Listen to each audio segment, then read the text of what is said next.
Oke,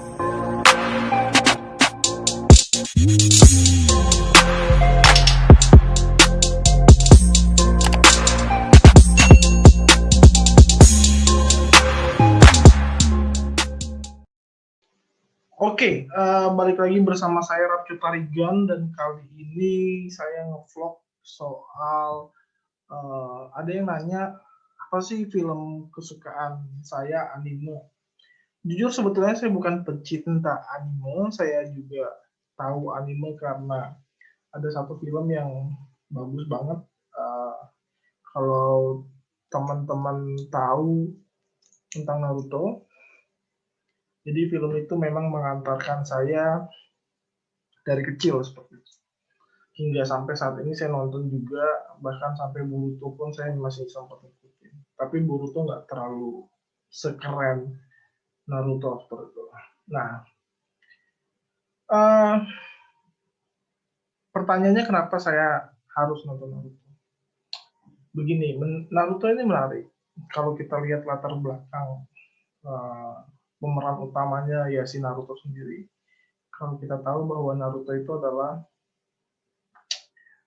orang sebatang kara, yatim piatu, nggak punya bapak, nggak punya ibu, lahir dan dia hanya tahu cerita-cerita bahwa bapaknya uh, Hokage keempat seperti itu. Tapi terlepas dari situ ada nilai yang menarik bahwa ketika kita hidup uh, tanpa orang tua dan lahir tanpa orang tua, bahkan dari lahir pun dia nggak bisa melihat orang tua dia, tentu tidak enak. Hidup yang tidak diberikan kasih sayang sama orang tua tuh pasti berbeda. Anak yang tidak diberikan kasih sayang sama orang tua itu pasti berbeda.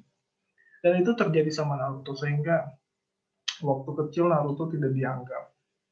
Naruto waktu kecil tidak uh, apa tidak tidak ada yang mau berteman sama dia karena dia butuh perhatian dari orang lain karena nggak ada perhatian ketika dia anak-anak gitu, masa kanak-kanak dia habiskan ya nakal, itu cara dia untuk kemudian mau, dan itu cara dia untuk menunjukkan eksistensinya dengan cara dia nakal.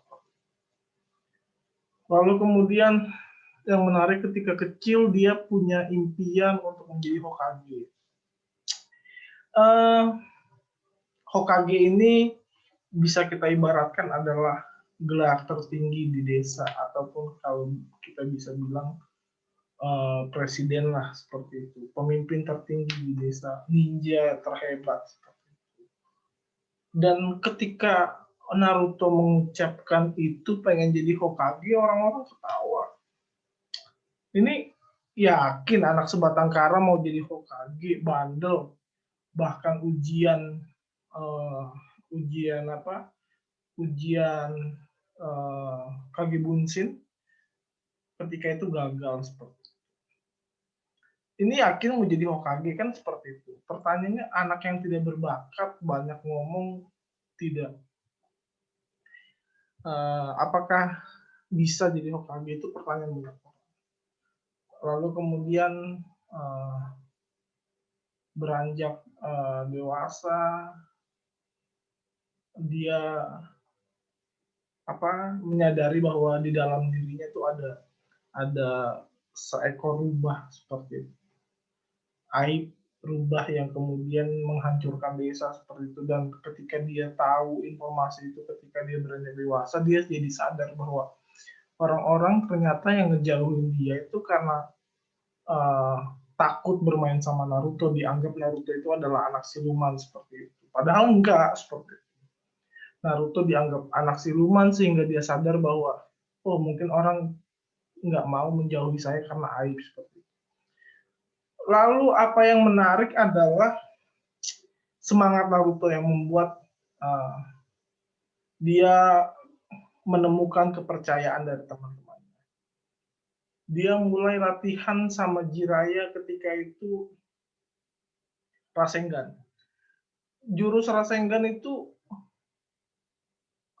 adalah jurus yang sulit ketika itu, yang hanya bisa menggunakan adalah Hokage keempat dan Jiraiya, dan itu akan diturunkan sama Naruto.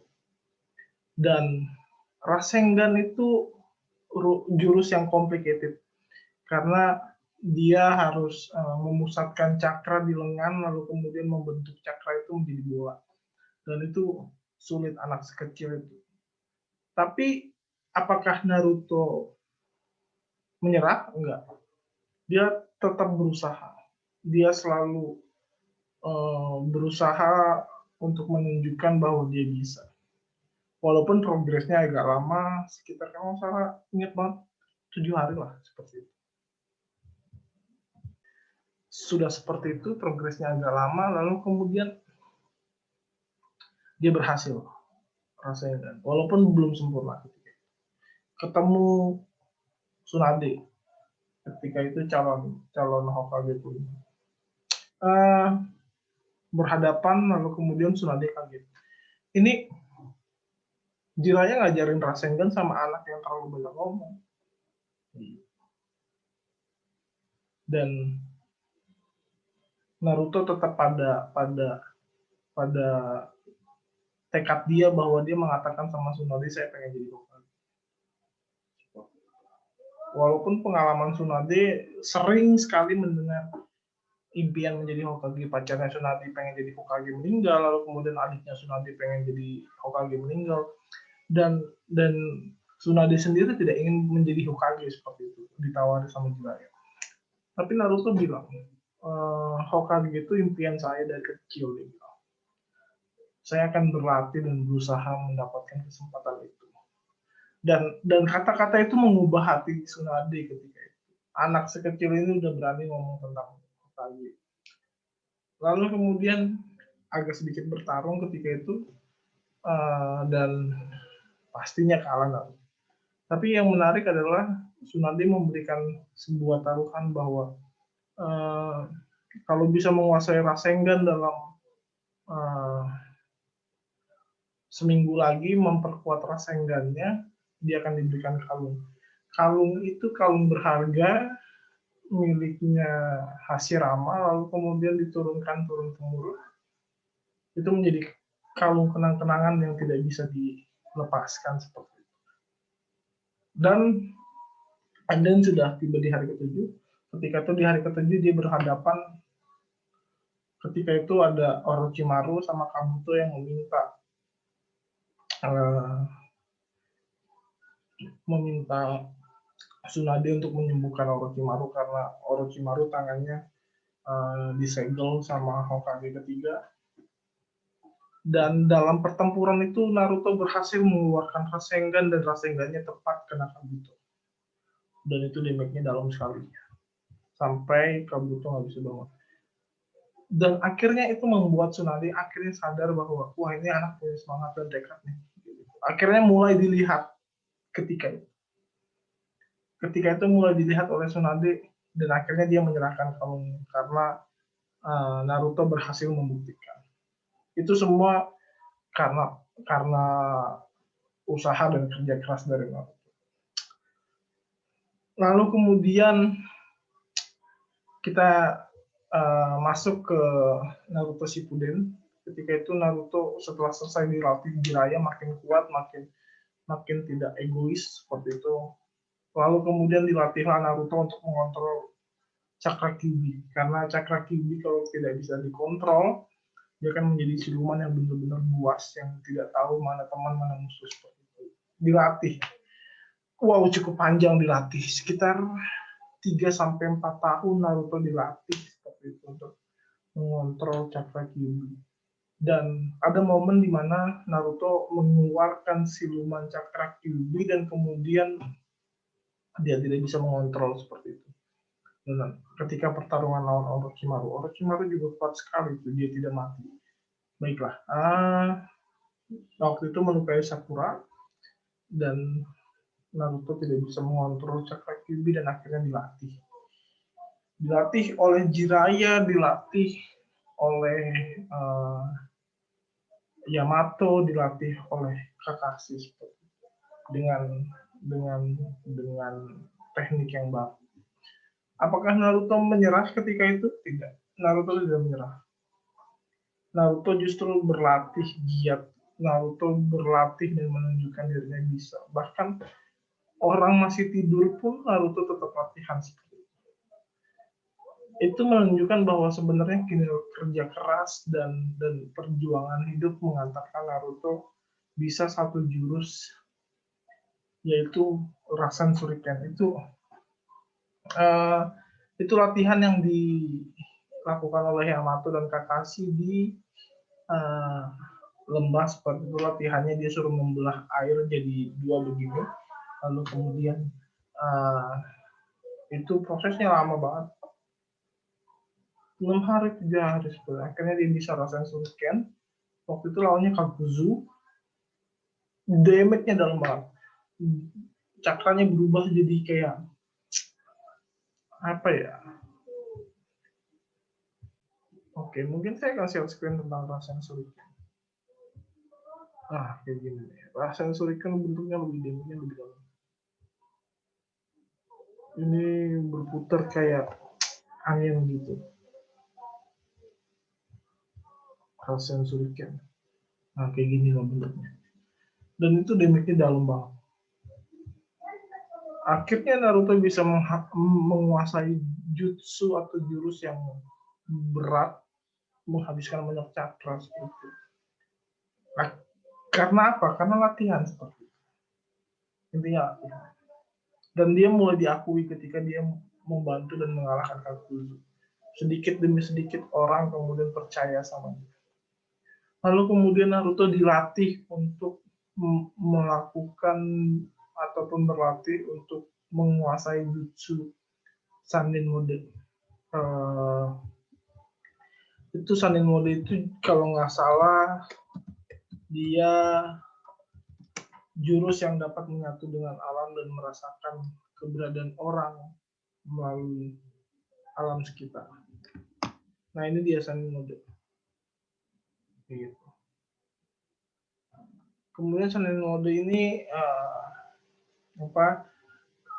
digunakan ketika melawan Pain. Dan dia juga berhasil menggunakan Sannin Mode dan mengalahkan Pain. Dan dari situ kemudian nama Naruto mulai terangkat karena dia mengalahkan Pain seperti itu. Lalu kemudian Naruto dilatih lagi, tidak menyerah, dilatih lagi untuk menggunakan cakra kyuubi. Ketika itu dilatih oleh Pamandi. Ini menarik karena cakra mode kyuubi ini damage-nya sakit banget. Ini dikontrol. Ini dia cakra kyuubi. Dia mendapatkan cakra kyuubi, cakranya meningkat 100 kali lipat, tapi untuk mengalahkan ataupun meyakinkan ataupun melatih cakra kyuubi ini dibutuhkan konsentrasi, dan Naruto lakukan itu karena ini menjadi peluang besar bagi Naruto untuk menyadari potensinya bahwa ini bisa dikontrol, dan akhirnya dia kontrol, berhasil. Dia latihan walaupun sempat terbawa, walaupun ketika itu sempat tidak dapat menahan siluman rubah untuk masuk dalam dirinya, akhirnya dia bisa kontrol. Lagi-lagi berhasil. Intinya latihan. Dan ketika perang dunia besar Shinobi keempat juga, dia cukup punya andil ketika itu bersama Sasuke. Dan dia punya cakra kyuubi yang kuat, dan dia juga yang menarik adalah Naruto membuat para biju itu kayak biju itu adalah biju itu kayak binatang yang ada di dalam diri seseorang. Nih, kekuatan 9 biju. Ini dia. Ada ekor 1 sampai ekor 9. Kurama lah ekor 9 seperti itu. Nah, ini dia biju. Karena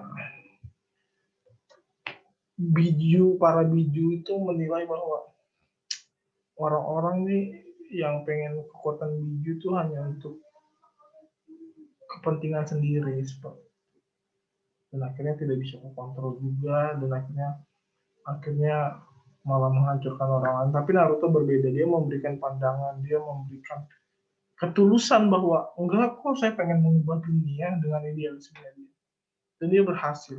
Intinya tekad, dia berhasil meyakinkan para biju untuk meminjamkan kekuatan para biju. Dia berhasil menguatkan ataupun dia berhasil meyakinkan para biju seperti itu. Dan selesailah perang dunia keempat itu, dia berhasil mengalahkan Kaguya dengan dipinjam juga kekuatan si Hagoromo seperti itu, Indira dan Asura seperti itu.